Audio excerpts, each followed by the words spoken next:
duplicate a page in CorelDRAW, you will come to layout menu and you click duplicate page.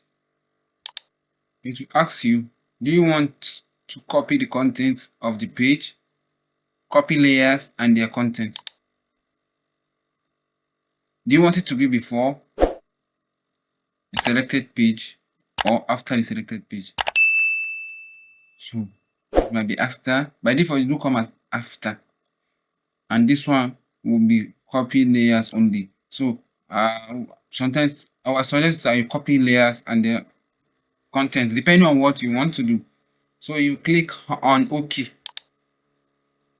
So can you see that it has duplicated? Page 129 is here, and page 130 is here. So it's the same thing. So this is how it works. You can also right click here to duplicate or insert document. Can you see it? We'll talk more about that.